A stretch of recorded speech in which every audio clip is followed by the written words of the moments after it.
yakarken gencecik fidanları, bire yüz gelecek kadar kahramanmış Kürdistan'ın yamyamları. Bize de anlatsana,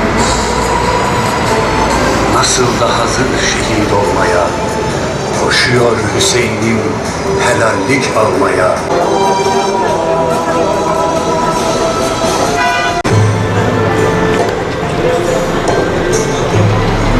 Hasan'ım, gökleri gözleyen Hasan'ım, doğmamış bebesi yetim kalan Hasan'ım, bak şehadete meftun Hasan'ım.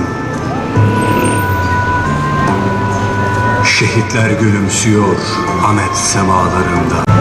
Şehidim, selamlar olsun, selamlar sana.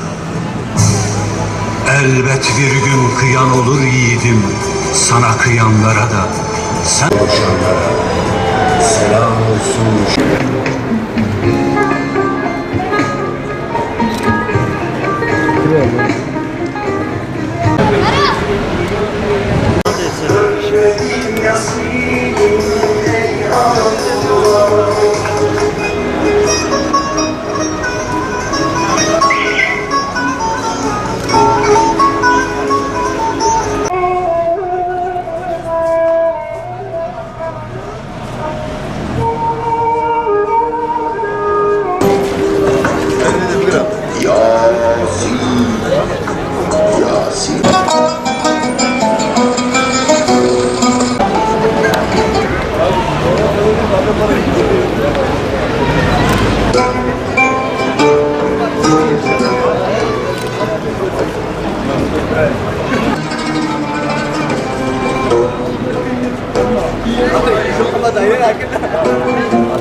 Koytaca sarılabilsem, Yasin'e annen özlemiş kokunu can diyebilsem.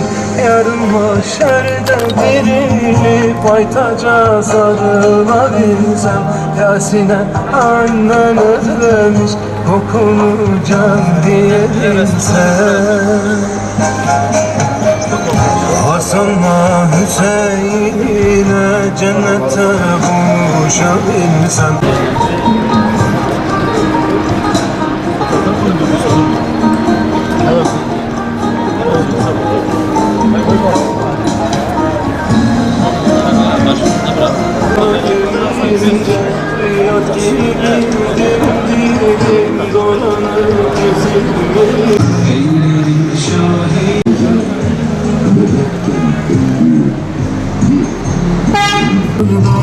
Başları cin vermeyince aytaçlar gibi vurulur. Yasin gibi ölmeyince Ahmet'in sokaklarında işkenceler görmeyince can vereyim.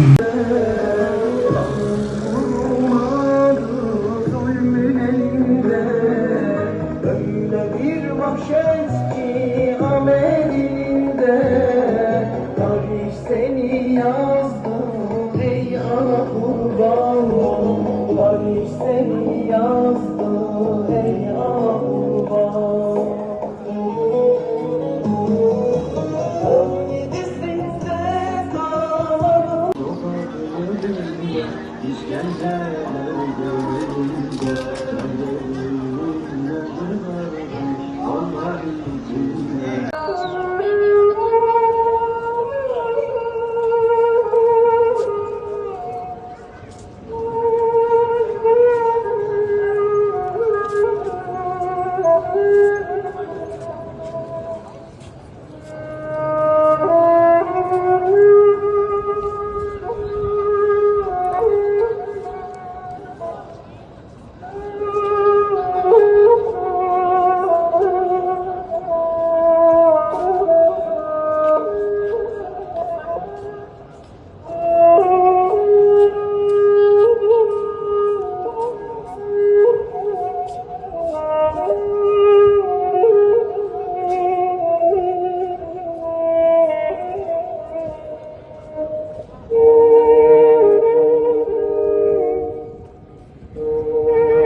Canını anlara satıp bedel ödeyemeyince Anadan, evlattan, yardan, dünyadan geçemeyince Gülmezler çıkaramayıp zalime dur demeyince Anadan, evlattan, yardan, dünyadan geçemeyince Gülmezler çıkaramayıp zalime dur demeyince Can dediğin nedir kardeş Allah izin vermeyince Arkadaşlar güdüyor yardım dediğin ölmeyince Ahmet'in sokaklarında işkenceler görmeyince Can dediğin Allah izin vermeyince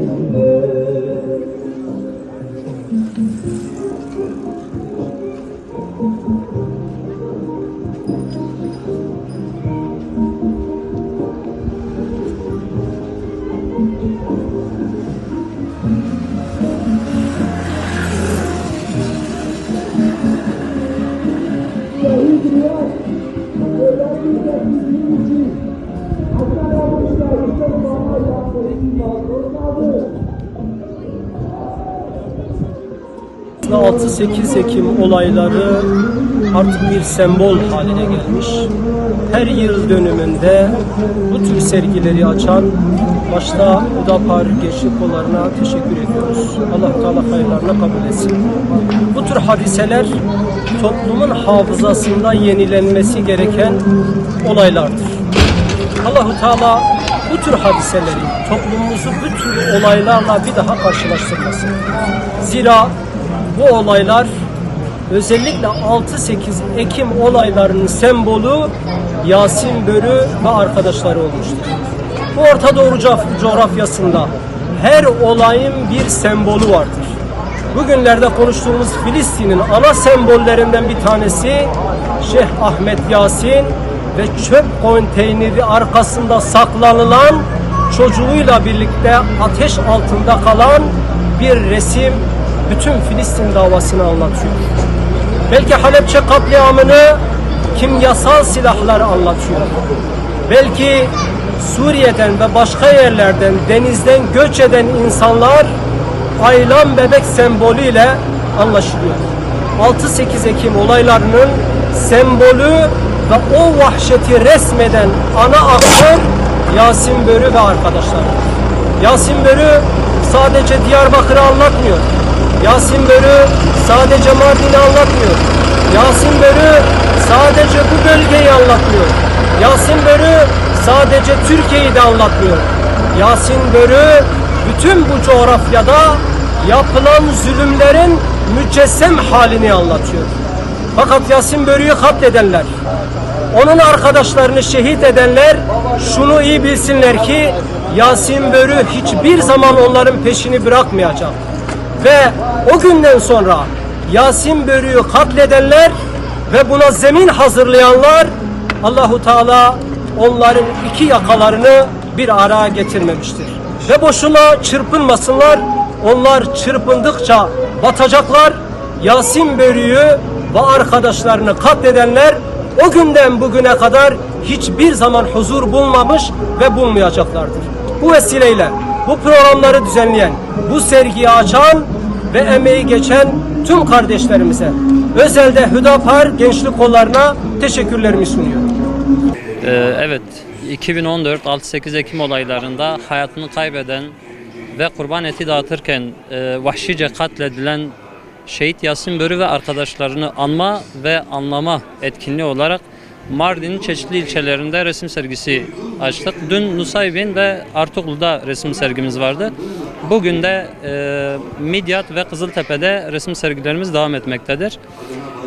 Rabbim aziz şehitlerimizin şehadetlerini kabul etsin ve onların yolunu devam edenlerden eylesin inşallah diyorum. Allah razı olsun. Resim sergilerimize çok yoğun bir katılım var. Millet ilgi gösteriyor. Olayın oluş şekliyle bilmeyenler bu resim sergileri münasebetiyle olayı daha yakından anlıyorlar. Daha iyi idrak edebiliyorlar. Ve yanlış bilenler de böylelikle düzelme şeyine gidiliyor. Dediğim gibi resim sergilerimizi açmamızın sebebi bu 6-8 Ekim olaylarından haberdar olmayan vatandaşlarımızı haberdar etmek ve yanlış bilgiyle bilgilendirilen vatandaşlarımıza doğru bir şekilde bu olayların nasıl olduğu, ne şekilde olduğu ve kimlerin eliyle olduğu ile ilgili vatandaşlarımıza bilgilendirmelerde bulunuyoruz ve el broşürleri dağıtıyoruz. Tam 9 yıl önce 6-8 Ekim olaylarında 2014 yıllarında kurban eti dağıtırken Kobani olayları bahane edilerek şehit edilen Şehit Yasin Börü ve arkadaşlarının şehadet yıl dönümleri. Biz de Hür Gençlik Kızıltepe olarak bu vesileyle Cumhuriyet Meydanı'nda Kızıltepe'de bir sergi açtık, resim sergisi. O olaylara ışık tutacak bir etkinlik yapmak istedik. Maksat halkımız bu olayların canlı tutmak, hafızalarda canlı tutmak, bir daha tekrarlanmaması için halkımızın gözleri önüne getirmek istedik. Bu vesileyle tekrardan Şehit Yasin Börü ve arkadaşlarının şehadetleri mübarek olsun. Allah onları katında zaten rızıklandırıyor, şüphemiz yoktur. Bizleri de onların şefaatine nail eylesin inşallah. Bu emeği geçen Hür Gençlik olarak da, Kızıltepe Hür Gençlik olarak da herkese teşekkür ediyoruz. Mücahidim ey ana kurban, mücahidim ey ana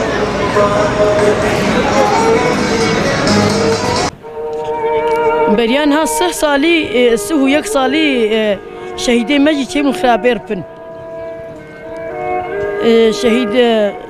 شهید جلال الدین و شهید محمد شفیق اوجی دسته پککی هات نکشتن و پشتی شهادتا و 4-5 هفته بون شهید عبدالکریم و شهید ابراهیم و شهید بیرکی مجی کچک منیجا و هدیه ماینی هاتنا شهید کرن شهادتا و سر خیری به خودمش خیره و خود نکه خود تعالی ربی مبدی خاطریه و خود تعالی ربی خوینا و ابکی وسیله خلاصیه و خود تعالی ربی مسلمان زعفر بکی خود تعالی ربی شریعت زو خوینا ابکی حاکم İbrahim Miji. Kalgiri bu ite sar şehit atı şahit çimarı. والله اسقها واي اخرتي ما حتى خدت على ربي مجي وكوا حتى نفسها خويا باشي مصر يا خمريني خدت على مشخيرة شهيدة ومسلمانة قبول وقتنك وخدت على ربي موزاروكي مجي مصر يا خمريني حتى نفسها ما يباشي. Bugün 6-8 Ekim için yapılmış olan sergiye geldik şehitlerimiz için. Buradaki sergi gerçekten çok şey anlatıyor. Burada şehitlerimizin resimlerini, bilmediklerimiz bazı ön şeyler anlatılıyor. Çok güzel bir sergi. Şehitlerimize rahmet diliyoruz. Şehit Yasin bizim için çok büyük örnek. Bizim gibi gençlere nasıl şehit olabileceğimizi anlatıyor. Çok kötü bir şekilde şehit oldular. Onlara rahmet diliyoruz. Onları unutmadık, unutmayacağız da. Onlar her zaman varlar çünkü onlar şehitler. Sergiyi bilmeyen kişiler için çok şey anlam ifade ediyor. Herkesin bilmesi gerekiyor. Bunları nasıl katledildiklerini bilmeleri gerekiyor. Bizim için çok büyük bir acıydı. Onları unutmayacağız. Yasin ey ana kurban.